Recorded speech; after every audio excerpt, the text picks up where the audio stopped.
Jack Dalton had spent most of his adult life in places where silence meant survival, where discipline was etched into his bones, and where danger lurked in the shadows like a coiled snake waiting to strike. But none of that prepared him for the strange battlefield he now faced, the prim, pristine, painfully well-manicured streets of Cedar Ridge, a gated suburban community nestled on the outskirts of Austin, Texas. To the outside eye, Cedar Ridge was paradise.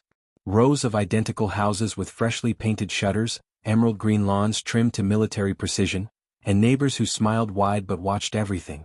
After years of living out of duffel bags, military barracks, and sand-blown tents, Jack thought this place would be the calm his family deserved. His wife Emily had picked the house. Their daughter, Sophie, adored the neighborhood park. He didn't much care for the picket fences or the fake smiles, but he cared for them. That was enough. He traded in his combat boots for running shoes, his camouflage for plain jeans and t-shirts. He kept his head down, nodded politely to neighbors, and quietly maintained the house, never drawing attention, never inviting conflict. For 6 months it worked. Morning jogs before dawn, yard work on Sundays, tinkering with the old Chevy in the garage. But beneath Cedar Ridge's glossy surface festered a rot he hadn't seen, an unspoken hierarchy, enforced not by criminals or gangs, but by clipboard-wielding, power-hungry suburban overlords, the HOA. It started small, a bright yellow violation slip stuck to his mailbox. Unapproved garden decorations, remove immediately. Jack frowned at the paper, eyes scanning the list of supposed infractions. It wasn't the unkempt yard or peeling paint others received. It was 2 small, painted garden gnomes his daughter Sophie had placed by the flower bed. They weren't offensive, barely noticeable among the shrubs, but apparently they violated HOA regulations. Jack chuckled, tossing the slip onto the kitchen counter as Sophie burst through the door, excited about her upcoming soccer tryouts. He didn't mention the note to her. It wasn't worth upsetting her over plastic gnomes.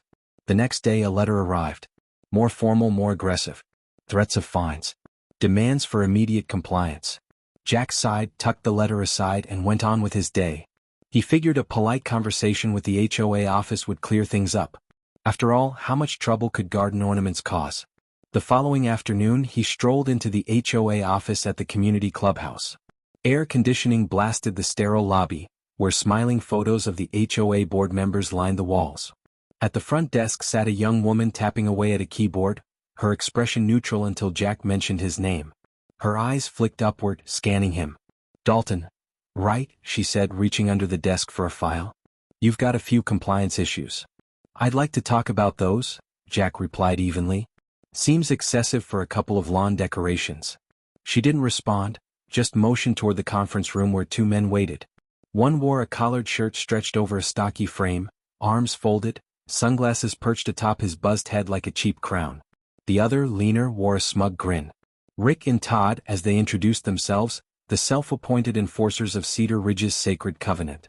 Jack remained polite, explaining the harmless nature of the gnomes, mentioning his daughter's excitement. But his words bounced off them like raindrops on steel. Rick leaned in, voice dripping with mockery. "Rules are rules, Dalton. You're new here. Maybe you didn't get the memo. We like order. We like standards." Todd chuckled, flipping through the file. "You military types always think you're above the rules." Jack's eyes darkened for a brief second, an involuntary flicker honed from years of spotting threats, but he swallowed it down. "I'm not looking for trouble," he said simply. "Neither am I," Rick replied, his smile widening. "As long as you fall in line." Jack thanked them for their time, left the office, and returned home. That should have been the end of it. But in Cedar Ridge, defiance, however mild, invited consequences. The next week another violation slip. This time claims of improperly stored trash bins. Then accusations of an unauthorized vehicle, Jack's old Chevy, parked squarely in his own driveway. It escalated quickly, the petty harassment turning into thinly veiled intimidation. Jack stayed calm. Years in the SEALs taught him restraint, patience. He handled insurgents and mercenaries. He wasn't about to lose his temper over neighborhood bullies in polo shirts. Emily worried. "Maybe we should just comply," she suggested softly one night. Jack considered it, but deep down he knew giving in wouldn't stop them. Bullies sensed weakness. They thrived on submission. The tipping point came on a humid Saturday morning. Jack was crouched by the front porch, repainting the railing, when a dark SUV rolled up. Rick, Todd, and another enforcer stepped out, clipboards in hand, their expressions smug and self-satisfied. Thought we'd pay a little visit, Rick announced, approaching with exaggerated authority. Jack stood slowly, wiping paint from his hands. Problem? Plenty, Todd sneered, gesturing toward the house. Your wife left the hose out. That's a safety hazard. Jack's jaw tightened, but he kept his voice level. We're done here. Rick's grin faltered, his ego bruised by the dismissal. He stepped in closer, invading Jack's space. You got an attitude problem, Dalton, he growled, poking a finger against Jack's chest. And if you think we'll let some ex-military burnout disrespect the HOA. His sentence ended abruptly as Jack's eyes narrowed.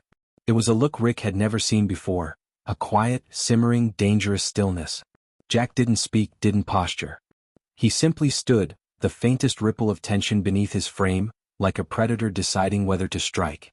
But Rick, oblivious to the warning signs, pushed further. What's the matter? Too scared to do anything without orders? He sneered. Behind him, Todd chuckled nervously. The third enforcer, a younger guy, shifted uncomfortably. Jack's patience was a finite resource, and they were draining it rapidly. His military training taught him control, but it also taught him to assess threats. And right now, these men were pushing boundaries they didn't understand. Before Jack could reply, Rick, emboldened by his own bravado, did the unthinkable. He shoved Jack hard, open palm to the chest, causing him to stumble slightly back onto the grass. Sophie, watching from the window, gasped. Emily, stepping onto the porch, froze. Time slowed. For a heartbeat, the world held its breath. Rick smirked, turning to his crew. See? Nothing but talk. But as Rick pivoted, Jack straightened. His posture shifted imperceptibly, shoulders squared, feet grounded, every inch of him reverting to the quiet, lethal confidence forged in combat zones across the globe. He didn't retaliate, not yet. But the way he stood, the icy calm in his eyes, it unsettled them. Rick faltered mid-laugh, the cocky facade cracking. You should leave, Jack said quietly, his voice carrying the unmistakable authority of a man who'd given, and survived, far graver warnings. Todd's grin faded. The younger enforcer took a cautious step back. But Rick, blinded by ego, barked a laugh. What, you gonna cry to command, Navy boy? Jack said nothing. But in that silence, Rick finally noticed the faint scars on Jack's knuckles, the calloused hands of a man who knew violence intimately. The haunted stillness in his eyes wasn't fear, it was restraint. The HOA enforcers had poked a sleeping lion, oblivious to the consequences. Rick, sensing the shift but unwilling to back down in front of his peers, took it one step further, a closed-fist punch aimed squarely at Jack's jaw. It connected. Emily cried out. Sophie screamed. Rick's fist met flesh, and stopped, jarring against a frame far denser than expected. Jack didn't flinch. He absorbed the punch as though it were little more than a gust of wind. Years of combat, of harsh drills, of bone-crushing fights had conditioned his body beyond civilian comprehension. Rick's eyes widened as realization dawned. The faint smile curling at the corner of Jack's lips wasn't amusement, it was a warning. You done? Jack asked softly. The question, so calmly delivered, sent a chill down their spines. For the first time, Rick saw past the plain t-shirt, the quiet demeanor. He saw the predator, the trained warrior beneath the suburban mask. Jack wasn't scared. He wasn't weak. He was calculating, patient, and very, very dangerous. The enforcers stumbled back, their bravado dissolving like fog under the sun. Jack didn't pursue them. He simply watched, his expression unreadable as they retreated to the SUV, fumbling over threats they no longer believed. As the vehicle sped off, Jack turned to Emily and Sophie, his gaze softening. It's okay, he assured them. But deep down he knew it wasn't over. They had crossed a line. And soon, they'd learn just how badly they'd underestimated the quiet man on their street, the deadly seal hidden in plain sight. The days that followed the altercation simmered with tense quiet that blanketed Crestwood Lane like an unspoken warning. News of the incident with Jake Mason spread like wildfire, but no one knew the whole story. Half the neighbors whispered that the HO put that strange, quiet man in his place, while the other half exchanged uneasy glances, wondering why three grown men looked like they'd been through a meat grinder after supposedly teaching him a lesson. But none of that concerned Jake. He hadn't moved to Crestwood Lane for approval or to play HOA games. He came for peace, something that had always eluded him since his last SEAL deployment. But peace isn't given, it's earned. What the HOA hadn't understood, yet, was that Jake Mason wasn't some harmless recluse. The man they tried to intimidate wasn't a bumbling retiree. He was a decorated Navy SEAL, a former team commander with more classified operations under his belt than those enforcers had brain cells combined. Years in hostile corners of the world had honed Jake into something most men couldn't comprehend, a predator capable of incredible restraint and unrelenting violence when provoked. But Jake hadn't retaliated that day, not fully. His instincts had screamed to respond, to dismantle those men in seconds. But discipline prevailed. That didn't mean he'd sit idle while they made his life miserable. It started small. The next day the HOA issued a formal letter. Non-compliance notification, they called it. Apparently Jake's grass was half an inch too tall, his American flag wasn't secured per guidelines, and his porch light bulb was a shade warmer than approved standards. The letter, printed on smug, expensive paper with an embossed HOA logo, was a thinly veiled declaration of war. Jake smiled reading it, tossing it in the trash. These fools didn't realize they weren't dealing with a pushover. The next letter came 2 days later. This time they escalated, citing him for unauthorized landscaping alterations, amusing since he hadn't touched a shrub. But he saw what they were doing: coordinated bureaucracy, death by paperwork. The same oppressive tactic Jake had seen dictators use abroad. Only this time, it was wearing khakis and hiding behind bylaws. They thought they could drown him in petty rules that he'd cave and move out. But they hadn't done their homework. Jake didn't just endure pressure, he thrived under it. While they schemed, Jake quietly prepared his response, and it wouldn't involve letters. A week later, the HOA scheduled an emergency community meeting, citing rising tensions and the need for unity. The real goal? Publicly humiliate Jake. Paint him as disruptive. Jake could have ignored it, but part of him, the warrior part, wanted to look these cowards in the eye.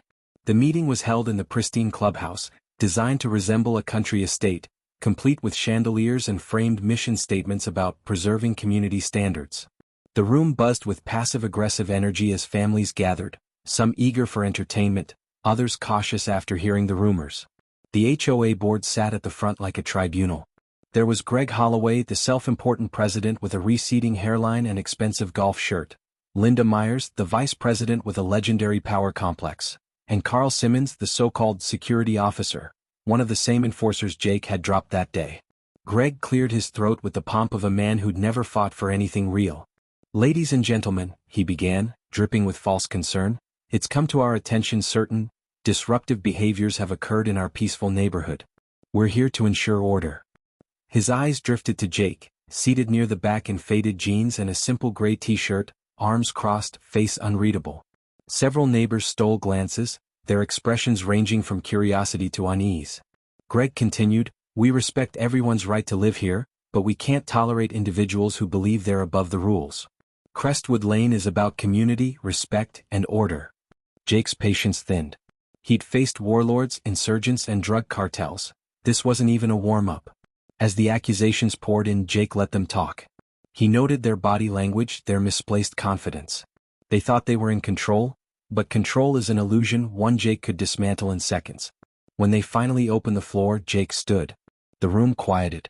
Despite his civilian clothes, there was a presence about him, an unmistakable intensity that commanded attention. His voice was calm but carried the weight of authority forged through years of leadership in the world's deadliest environments.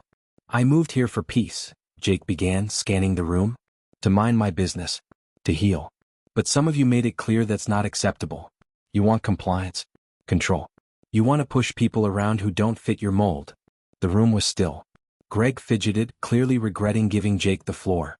"I've lived under stricter rules than this HOA could dream of," Jake continued. "But I followed them because they were earned, enforced by men and women willing to bleed for them, not paper pushers hiding behind bylaws." A murmur rippled through the crowd. "And I'll say this once, I didn't retaliate when your enforcers came to my home. But I know exactly who I am. I've seen war. I've led warriors. I've buried brothers. And I've faced threats far greater than this pathetic display of authority. You're not intimidating me, you're amusing me." The silence was deafening. Even the board looked rattled now, their plan unraveling. Greg sputtered, "Mr. Mason, this isn't..." Jake held up a hand, silencing him. "I'm not here to disrupt your community. But I won't be bullied. Not by you. Not by anyone." Before they could respond, Jake turned and walked out, posture relaxed but every muscle coiled with restrained power. The meeting dissolved into whispers and speculation, seeds of doubt planted deep within the neighborhood. But the HOA wasn't finished. In the following days, the harassment escalated. Anonymous complaints to the city. HOA fines piling up. One morning, Jake woke to find his mailbox smashed, a coward's message, crude and predictable. But Jake wasn't rattled. He was calculating, observing, preparing. What they didn't understand, yet, was that Jake Mason never lost in the long game. He was methodical, patient. He'd toppled warlords with less effort than it'd take to dismantle this corrupt board. But first, he'd send a message they couldn't ignore, and that message was coming soon. Because Jake had mastered the art of unconventional warfare, and Crestwood Lane was about to learn what happens when you try to bully a man who'd walked through hell and come out sharper than ever. The morning sun rose over Crestwood Lane, casting golden light on the neatly manicured lawns, freshly paved sidewalks, and rows of identical suburban homes. But beneath the veneer of peaceful community life, tension simmered like a fault line ready to crack. Jake Mason stood at the heart of it all, a man the HOA had poked one too many times. For the past week, Jake had been preparing. Not with fists, not with threats, but with quiet, methodical precision. Years of SEAL training had taught him that real battles weren't won in the heat of the moment. They were won in the quiet hours with discipline, patience, and ruthless efficiency. The neighborhood didn't know it, but Jake had been gathering evidence. He recorded every bogus fine left on his doorstep, documented every intimidation tactic, and collected statements from other residents fed up with the HOA's abuse. It wasn't just about him anymore. The HOA had overstepped for years and now it was time to expose them. The final straw came on a humid Thursday afternoon. Jake was in his garage working on his old motorcycle, a machine that had carried him across continents, when he heard the familiar rumble of tires on gravel. He wiped the grease from his hands and stepped outside. A black SUV, windows tinted darker than legal, rolled to a stop at the curb. The driver's door opened and out stepped Greg Holloway, the self-appointed HOA president, and Carl Simmons, the so-called security officer, his face still showing the bruises from their last unfortunate encounter with Jake. But this time they weren't alone. Two large men emerged from the back seat, their shoulders broad, their posture rigid. Private security, Jake noted instantly. Hired muscle. The HOA had finally decided to escalate. Jake leaned casually against his garage frame, arms crossed, expression unreadable. He could smell the fear beneath their bravado. "Afternoon, Mr. Mason," Greg greeted, his tone oily with false charm. "Thought we'd swing by. Neighborhood matters." "Funny," Jake replied, his voice calm as a still ocean. "Looks more like harassment." Carl's eyes burned with resentment, but he stayed quiet. The two hired enforcers flanked him now, their gazes sizing up Jake with the detached confidence of men who thought they'd seen everything. But they hadn't seen Jake Mason in action, not yet. "We've had complaints," Greg continued. "Intimidation. Property damage. We take those things seriously." Jake's jaw tightened, but he remained still. "Yeah, I take those things seriously too. Especially when they come from you." The taller of the two enforcers, a man built like a refrigerator with arms, stepped forward, his expression hard. "We're here to resolve this," he said flatly. "One way or another." Jake's eyes never left him. "You sure you want that? Because there's no going back." Greg laughed nervously. "Look, Jake, you're not the only tough guy around. You're in violation of HOA codes. You've refused to comply. We gave you warnings. But it ends now." Jake pushed off the garage frame, walking toward them. His stride was steady, measured, completely unthreatened. The first enforcer squared his shoulders, reaching out to jab a finger into Jake's chest. "Last chance. You either sell your house and leave or—" His words cut off as Jake's left hand shot up, seizing the man's wrist with surgical precision. Before anyone could react, Jake twisted sharply, forcing the man's arm behind his back. The enforcer's eyes widened as Jake swept his leg, sending the towering man crashing to the ground with controlled force. The second enforcer lunged, but Jake sidestepped, grabbing the man's collar and yanking him forward. A sharp elbow to the solar plexus and a knee to the thigh sent him stumbling to the dirt, gasping for air. It all happened in seconds. Efficient, precise, devastating. Carl stumbled backward, pale as a ghost, while Greg's jaw dropped, his bravado evaporating like mist under sunlight. Jake stood over the two fallen men, his expression unchanged. "Still want the hard way?" The enforcers groaned, clutching their sides, struggling to get back to their feet. But Jake wasn't finished. He reached into his back pocket, pulling out a neatly folded document. "Since you're all here, you might want to see this." Greg took the paper hesitantly, eyes scanning the legal print. His face twisted with disbelief as he read. It was a formal complaint filed with the city council. Detailed accusations of harassment, fraudulent fines, abuse of power, and even physical threats.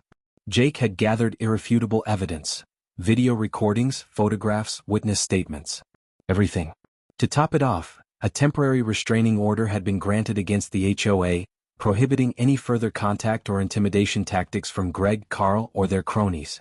You can't be serious, Greg stammered. Already filed. Already approved, Jake replied coolly. And in case you forgot, I'm pretty good at paperwork. Especially the kind that buries people like you. The neighbors had begun to emerge now, drawn by the noise. Curious faces peeked from windows and doorways. 4 months they'd been told Jake was the problem. A troublemaker, a threat to their peaceful community. But seeing the defeated enforcers, the panic on Greg's face and the calm authority in Jake's posture, they saw the truth. Jake didn't gloat. He didn't boast. He simply stood his ground, the embodiment of quiet strength honed in battlefields far beyond suburban politics. Carl took a shaky step back. Greg's hands trembled as he fumbled with the paper. You messed with the wrong guy, Jake stated simply. This isn't about fines or lawns. It's about abuse. And it stops here. The enforcers, realizing they were in over their heads, climbed to their feet and retreated toward the SUV. Greg followed, his face a mix of fury and humiliation. Carl lingered a moment longer, his eyes darting between Jake and the growing crowd of neighbors. You've made a lot of enemies, Carl hissed. No, Jake corrected, voice low and steady. I've reminded a lot of people what happens when you stand up to bullies. The SUV roared to life and sped off, leaving Jake standing alone at the curb. The neighbors began to murmur, exchanging glances, the narrative shifting right before their eyes. Over the next few days the dominoes fell. The city council launched a formal investigation. The HOA board, faced with mounting legal pressure and public scrutiny, scrambled to distance themselves from Greg and Carl. Residents, emboldened by Jake's stand, stepped forward with their own stories of unfair fines, threats, and backroom deals. Carl Simmons resigned quietly, citing personal reasons. Greg Holloway's reign crumbled as evidence of misconduct mounted. The private security company that supplied the muscle? They severed ties with the HOA immediately, unwilling to be caught in the fallout. Jake didn't revel in their downfall.